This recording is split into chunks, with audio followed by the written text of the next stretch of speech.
Luce de Lammermoor es la 47ª de las 66 óperas que se conservan de Donizetti. 66 concluidas, estrenadas y que las partituras se conservan, se entiende.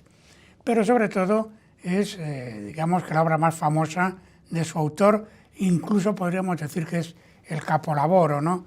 La cumbre indiscutible del melodrama romántico.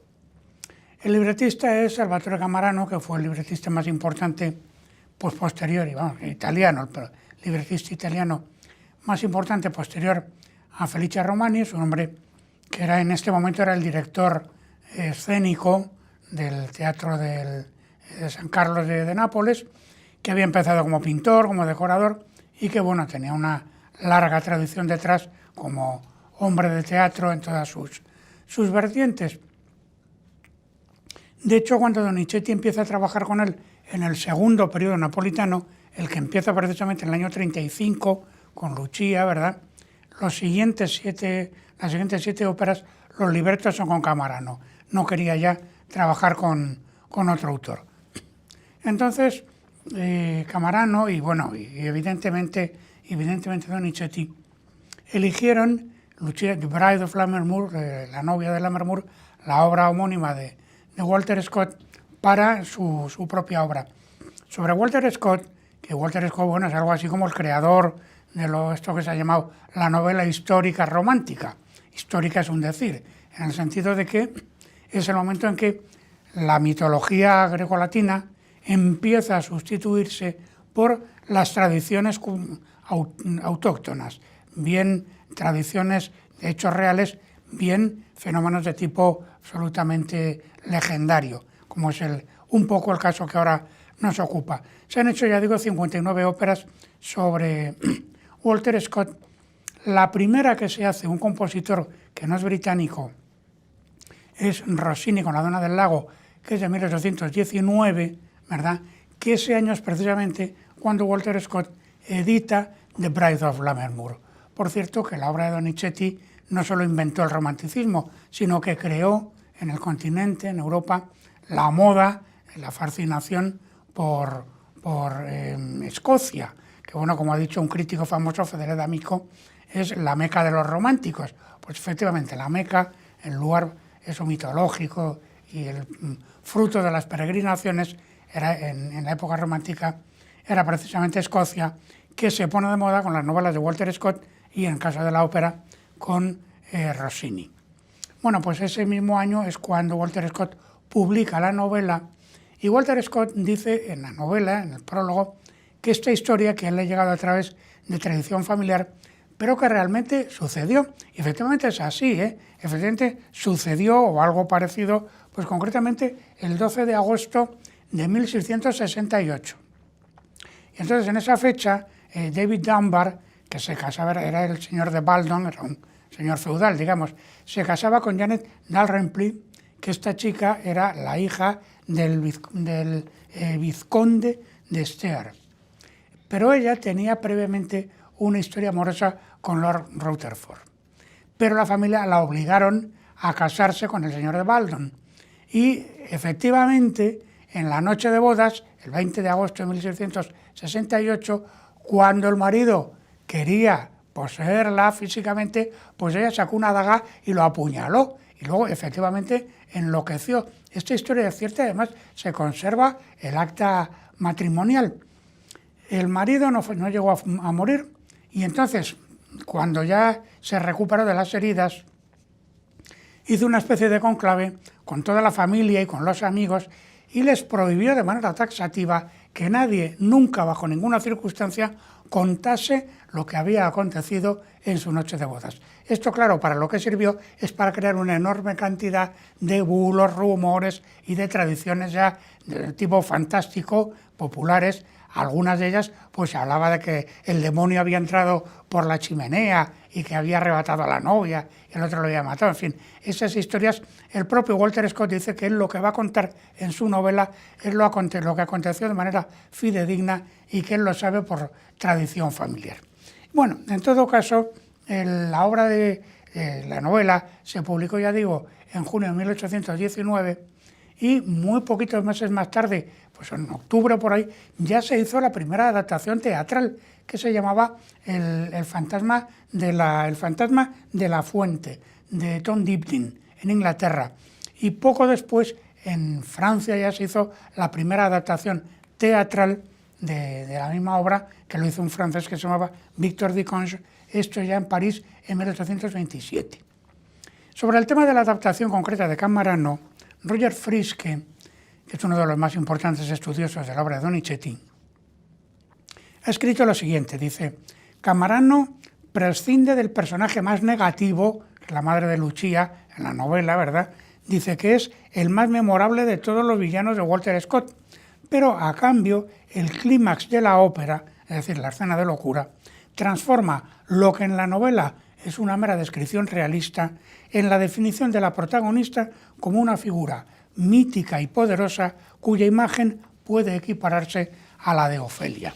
Esto realmente está muy bien dicho y además es absolutamente cierto. La grandeza de la Lucia de Donizetti viene precisamente de que se convierte o entra, digamos, dentro de un determinado paradigma que podría perfectamente estar encabezado por el famoso personaje de Shakespeare. Entonces, Lucia es la primera de las óperas que Donizetti estrena en el segundo periodo napolitano. Él llega a Nápoles en el 35, en marzo del 35, y la situación de los teatros en aquel momento en Nápoles pues no era precisamente envidiable. Había una sobreintendencia real, se llamaba así, sobreintendencia real de teatros y espectáculos, y este organismo, que era de oficial, pues sacaba a concurso las temporadas teatrales, y se presentaban los empresarios con sus propuestas. Desde los 20 y tantos, 25 años casi anteriores, quien la venía ganando siempre era Domenico Barballa, que Domenico Barballa fue el empresario operístico más importante de toda la primera mitad del XIX, pero no en Italia. Tenía los dos teatros más importantes de Nápoles, el Nuevo y el San Carlo, tenía la Scala de Milán, pero tenía también el Burgtheater y el Kerner Theater de Viena, que era un empresario de categoría internacional. Y resulta que en los últimos años, concretamente en el año 32, pues llevaba ya varios años que tenía constantes pleitos, porque era un empresario de carácter pues económicamente leonino, vamos a decirlo así. Y venía acarreando ya bastantes pleitos que además los había perdido todos. Entonces, precisamente para acceder a la licitación del año 33, se le ocurrió una cosa que fue formar una sociedad limitada, se llamó Sociedad de Industrias y Bellas Artes. Y ahí estaba el príncipe di Torella, había banqueros, había otros nobles, estaba incluso Alessandro Lanari, que Alessandro Lanari pues fue un empresario también, era el rival de él, y era un empresario muy importante que luego, años más tarde, en el año 47, nada menos que es el que le encargaría a Verdi el Macbeth. Bueno, pues todas estas personas entraron en la sociedad. Claro, la idea de Barballa era, lógicamente, distribuir la responsabilidad. Pero claro, la idea, que bueno, sobre el papel funcionaba muy bien, pues luego en la práctica se demostró inviable, porque la sociedad nunca se ponía de acuerdo, empezó a acumular pérdidas. Cuando Donizetti llega, ya digo, en marzo del 35, cuando llega a Nápoles, ese mismo mes, el Allgemeine Musikalische Zeitung, el importantísimo periódico musical alemán, publicaba un artículo, un reportaje en el que decía literalmente: la sociedad, se refiere a la sociedad de Barballa, la sociedad ha perdido 100.000 taleros sajones en la pasada temporada. Esto eran varios millones de ducados borbónicos de Nápoles en aquel momento, una cifra descomunal. Ha perdido 100.000 taleros sajones y, lo que es peor, ha perdido también el honor. Libelos, sátiras y acciones legales en contra suya dan mucho trabajo a los periódicos. Esto escribía. Entonces la sociedad, claro, nunca se ponían de acuerdo y tenían muchos problemas con este asunto. Y el propio Donizetti, con un gran sentido práctico, el 29 de mayo, porque él tenía ya encargada una ópera, pero no le acababan de dar el libreto, les escribe una carta conminatoria. Y esto es muy interesante, este documento, porque demuestra, y es un caso, se podría decir que casi pionero en la historia de la ópera, que era Donizetti el que había tomado la iniciativa de elegir la obra de Walter Scott y el que se había puesto de acuerdo con Camarano para que le hiciera el libreto.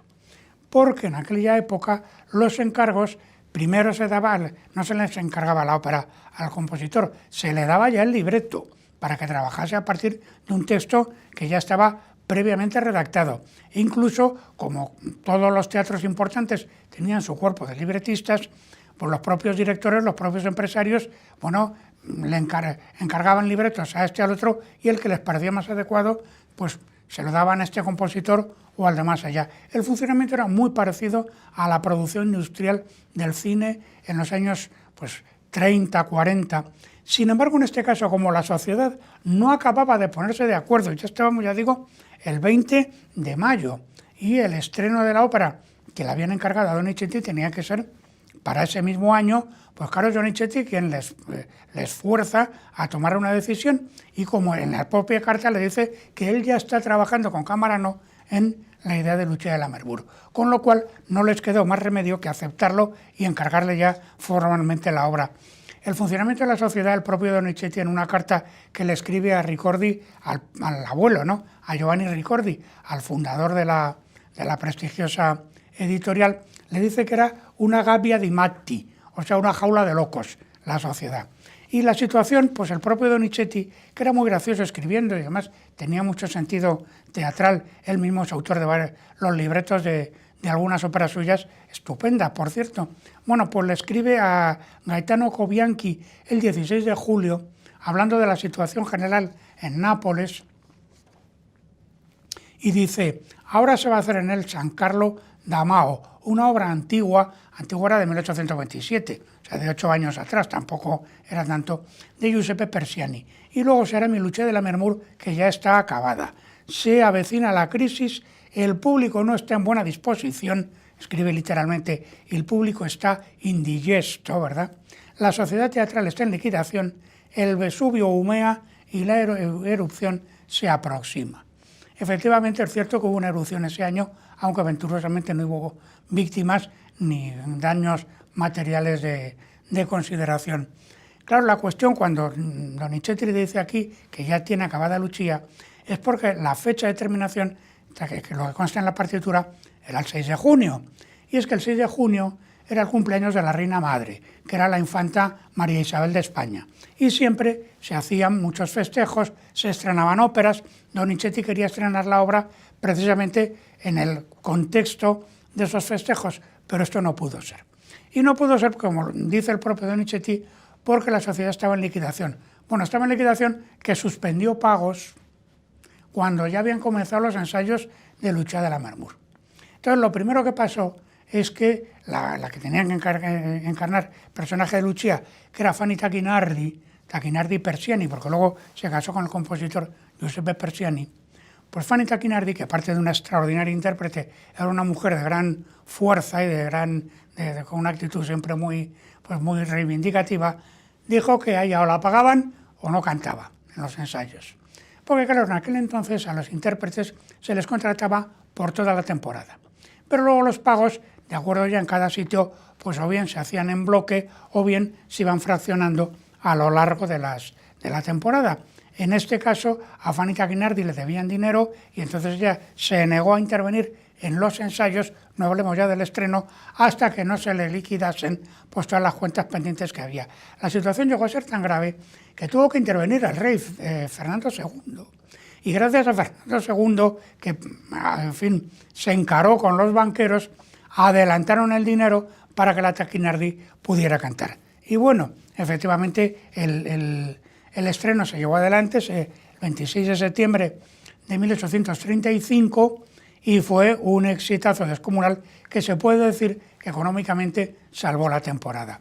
Cantaba la Tacchinardi con Gilbert-Louis Dupré, que Dupré también era compositor, aparte de ser tenor, además era un hombre que había teorizado mucho sobre el canto, luego fue profesor y fue el primero que dio el do sobreagudo de los tenores, que lo dio con voz de pecho, que dio literalmente el do de pecho, que ahora se dice, es una forma habitual de hablar, pues el primero que dio ese do con voz de pecho y no de falsetto fue precisamente Gilbert-Louis Dupré. que además es el que había estrenado la versión italiana del Guillermo Tell de Rossini, que dicho sea de paso, a Rossini no le gustó nada el do de pecho que había hecho Dupré. De hecho, Rossini llegó a escribir que ese sonido era como el de un capón al que le hubieran cortado además el cuello, la frase de Rossini. El caso es que Dupré había participado ya en el estreno de Rosmonda de Inglaterra con la propia Fanny Tacchinardi, y que eso había sido en Florencia el año anterior, y previamente había estrenado también el personaje de Hugo de la Parisina del propio Donizetti. Entonces, antes de la obra de Donizetti, hay nada menos que cinco versiones de la obra de Walter Scott. 5 Lucias de Lammermoor, con títulos diferentes. Pero vamos, 3 de ellas debidas a compositores italianos. La más antigua de 1829, o sea, en un periodo de tiempo muy breve, que era la de Fabrizio Carafa, que el libreto era de Pietro Beltrame, que lo utilizó mucho Camarano. Camarano previamente había sido escritor teatral, había estrenado muchas comedias, y bueno, pero no había escrito ningún libreto teatral hasta un par de años antes. Solamente tenía 2 libretos de ópera y una de ellas ni siquiera se había estrenado. Es decir, que el primer libreto de éxito suyo fue precisamente Lucia de Lammermoor. Luego haría 7 libretos más para Donizetti, ¿no? Y luego, bueno, para autores posteriores. De Verdi, pues fue el autor de 4 libretos, entre ellos nada menos que El Trovador. Pues entonces se apoyó en el libreto de Pietro Beltrame para la obra de Carafa. Luego está la de Luigi Rieschi, que es de 2 años posterior, del 31, la de Alberto Machucato, que es del 34, o sea, el año anterior a la de Donizetti, y por medio, en el año 32, hay 2 óperas más, pero una es de un polaco, Josef Damse, y hay otra de un danés, Ivor Fredrik Bredal, también del 32, que por cierto, el libreto de esta última es de Hans Christian Andersen. Entonces, bueno, ¿por qué con tanta ópera sobre el mismo tema, la única que ha sobrevivido es la de Donizetti? William Asbrook, que es quizá el más importante estudioso de la obra de Donizetti, lo ha dicho muy bien, con gran tino, en estas frases. Ningún otro melodrama de Donizetti habrá resistido mejor los cambios y transformaciones de la estética operística, con la misma facilidad y solidez que lo ha hecho Lucia de Lammermoor.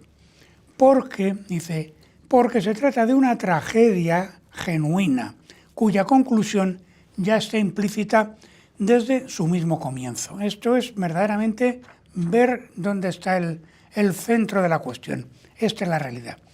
A este respecto, es interesante recordar que cuando la obra se estrena en Madrid, que Madrid fue el primer sitio donde se hizo, bueno, primero se hizo en Nápoles, luego se hizo la versión francesa en París, pero luego inmediatamente se hizo, el siguiente estreno fue en Madrid, el 2 de agosto de 1837. Bueno, pues el crítico se hizo en el teatro, hoy no existe ese teatro, en el Teatro de la Cruz. Entonces el crítico, que entonces las críticas se publicaban anónimas, precisamente para facilitar la libertad y la independencia de los que hacían las críticas, entre otras cosas, al crítico que no le gusta la obra dice que la obra del señor Donizetti no es fruto de la inspiración, sino del cálculo. Ruego a la empresa del teatro que procure darnos mejores óperas que esta Lucia de Lammermoor. La de Fabrizio Carafa sobre el mismo tema es, a mi modo de ver, mucho mejor que la de Donizetti. Obviamente, lo que le sucede a este crítico es que le desconcierta precisamente la novedad, la originalidad de ciertos aspectos de la obra de Donizetti que están fuera del canon, fuera del, la forma habitual de tratar ciertas escenas. En particular, obviamente, la escena de la locura. La escena de la locura es el punto culminante de esta obra de Donizetti, pero es que la escena de locura es un locus classicus del melodrama romántico. La Nina Paccia per amore de Paisiello, que es muy antiguo, es de 1789. Hay otra versión anterior, que es de Nicolás de Layrac, pero esta no tuvo ningún éxito, sobre el mismo libreto. Ahí es donde aparece la primera escena de locura amorosa de una muchacha joven, núbil, que cree que su novia la abandona y entonces recae en la insania. La melodía que ha escrito además Paisiello es de una gran belleza, muy sencilla. Hay una grabación verdaderamente memorable de doña Teresa Berganza, dicho sea de paso, ¿verdad? Es una escena muy bonita, pero de una gran sencillez, de una gran belleza e ingenuidad melódica. Sin embargo, con el curso de los años, tampoco tantos años, en los años 20, 30, 40, pues se convierte en un locus classicus del melodrama romántico, hasta el extremo de que es la gran escena de virtuosismo para una soprano lírico-ligera, que claro, se entrega a toda clase de agilidades y de, bueno, los sobreagudos, el lucimiento, vamos, de toda la técnica vocal, pues en todo su esplendor belcantista. Y claro, esto, porque además es contemporáneo, es el riguroso equivalente de la aparición del ballet blanco. La primera bailarina que se puso de puntas fue Amalia Brugnoli, en un ballet que se llamaba El Hada y el Caballero, que es del año 23 o 24, se presentó en Viena, que el ballet, la coreografía es de Armand Bestris, que luego trabajó mucho en Nápoles también como coreógrafo para los interludios balletísticos. Y ahí es la primera vez que se usa la idea del baile de puntas. Y claro, inmediatamente a esto sucedió por lo del tutú, esto fue el tutú blanco, que fue María Taglioni la que lo puso de moda. Todo esto, claro, es absolutamente contemporáneo con el desarrollo de la escena de locura como escena de virtuosismo. Y tanto en un caso como en el otro, lo que hay debajo es esa figura, ese ideal romántico de la figura femenina, que se diría que es ingrávida, incorpórea, la idea de la mujer como sentimentalmente frágil, que las rupturas amorosas pues le ocasionan la insania, en fin, todo este ideal del romanticismo que se da en la escena de locura y se da a la vez en el ballet blanco, que es rigurosamente contemporáneo, todo este fenómeno. Entonces, bueno, solamente en Donizetti hay 7 escenas de locura, pero es que un autor como Bellini, se muere mucho más joven, cuya producción son 12 óperas, en 12 óperas hay 4 escenas, o bien de locura o bien de sonambulismo, que viene a ser igual. Y entonces, claro, este es un paradigma que aquí encuentra su expresión, digamos, más acabada. ¿Pero por qué es especialmente memorable la de Donizetti? Por su belleza melódica, pues evidentemente, pero por algo más. Ese aspecto que Asbrook señalaba de que se trata de una genuina tragedia. Si vemos cómo está construido el final del Edipo Rey de Sófocles, vemos que el arranque de la escena de locura de Luché de la Mermura es exactamente igual. Primero viene un mensajero, aquí el mensajero se llama Raimondo,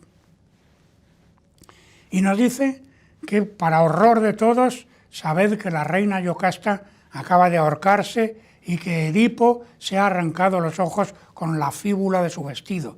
Entonces, lo primero de todo es que hay un personaje que nos cuenta el horror para que no lo veamos, esto es lo que se llama el principio del decoro, sino para que tengamos que imaginarlo. Y entonces, a continuación, entra en escena el propio Edipo y se lamenta y nos cuenta su desdicha. Aquí es exactamente igual. Entra Raimondo y nos dice que Lucia ha matado a su marido y que viene con el velo nupcial tinto en sangre. Y efectivamente, una vez que se ha hecho este anuncio, es cuando aparece Lucia. Primero tiene un larguísimo raconto, un largo recitativo acompañato, e inmediatamente canta su primer aria, que tiene forma de rondó, muy bella, hay interpolaciones corales y de otros personajes, y cuando está acabando el recitativo, en la orquesta, en la flauta, se deja oír el arranque del tema del dúo de amor del primer acto. Entonces, claro, es el tema, el pasado que se hace presente. Pero es que cuando ella canta la parte de la cabaleta, que es la segunda parte del aria, o la segunda aria, digamos, la más brillante, la que tiene mayores tremendas dificultades de ejecución, ahí es ella misma, el propio personaje, la que recuerda la misma frase, canta la misma frase de ese dúo. Y entonces, en ese momento, el pasado se hace presente sin dejar de ser pasado. Eso es justamente la esencia sacral, sagrada de la tragedia. Por eso, precisamente, la obra de Donizetti es una tragedia. No ya porque, en efecto, todo estuviera implícito en la escena de la fuente, cuando ella habla del fantasma que ha visto, sino porque ese pasado después se hace presente sin dejar de ser situado también en el tiempo anterior. Esa es la grandeza, la fuerza, el empuje dramático que tiene ese momento verdaderamente memorable de la escena de locura, ¿no? Se nos viene inmediatamente a la memoria por las famosas frases de la Divina Comedia, del canto quinto del infierno en concreto, cuando Dante pone en boca de Francesca de Rimini aquellas palabras memorables de «Nessun mayor dolore que ricordarse del tempo felice nella miseria». Eso es exactamente lo que está sucediendo aquí. Donizetti, la idea inicial era utilizar en la cadencia de la secundaria una glasa armónica, es decir, este instrumento de copas de cristal, que quien lo había desarrollado, lo había mejorado, era Benjamin Franklin, que para el que, por cierto, Mozart, tiempo atrás, había escrito un par de piezas, una de ellas de una belleza fascinadora, para una intérprete ciega que se llamaba Marianne Kirchgassner. Entonces, la primera idea de Donizetti era usar ese instrumento acompañando la cadencia.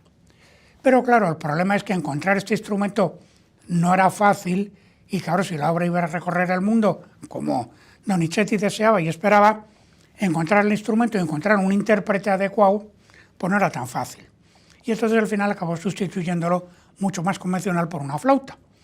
La cadencia que se ha venido tradicionalmente haciendo y que, bueno, se tiende a ir perdiendo, a hacer cada vez más breve, esa cadencia en realidad no la escribió Donizetti.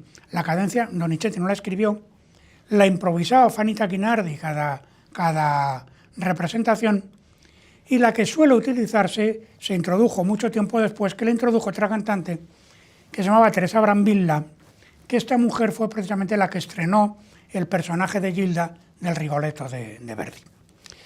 Otros rasgos trascendentales de Lucia, y por lo que Lucia tiene la importancia que tiene, más allá de la indescriptible belleza melódica de toda o casi toda la partitura.